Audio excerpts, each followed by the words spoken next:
Well, I'm disappointed that there hasn't been an extension on my contract. When I was appointed, the Judicial Services Commission, who are the people who appoint you, were quite clear that it was an appointment with a reasonable expectation of extension. And that's perfectly reasonable in that I'd sat before as a part-time judge in England, but until one actually does the job, you can't tell whether somebody's going to be any good at it. So there's no objection to having a 3-year period, but it was very important to me that there was this assurance that there was a reasonable prospect of renewal. The reason for that is twofold. First of all, if you become a judge, then you have to give up your practice as a barrister. So I was going to have to stop all the work which I had been doing.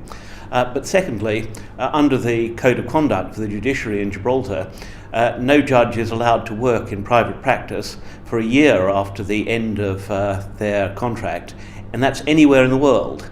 So on any basis, I would have to be out of the English legal scene for 4 years, and then starting a practice again, obviously it takes a lot of time, and it's difficult to do when you've been out of the barrister market for that length of time.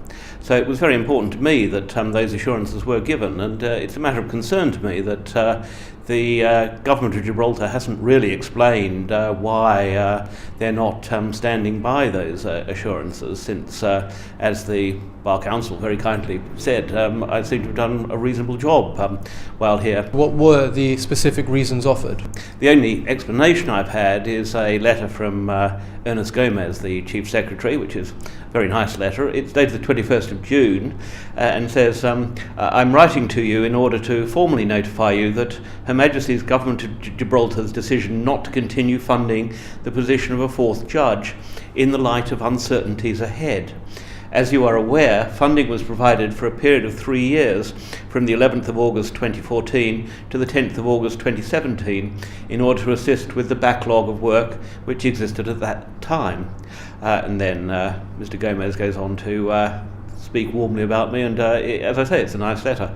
But I was expecting Mr. Costa, the Justice Minister, to expand on that in his budget speech, which was delivered on the 27th of June, so only 6 days later. But somewhat to my surprise, he didn't actually mention the fact that the number of puisne judges in the Supreme Court were going to be downsized by 33%, which I found a surprising omission.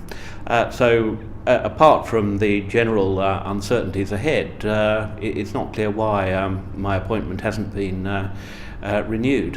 What general observations would you make of your time here in Gibraltar as a judge? Well, it's gone past very, very quickly indeed, and it's been a wonderful experience. Gibraltarians themselves are all very friendly. Gibraltar itself is a wonderful place.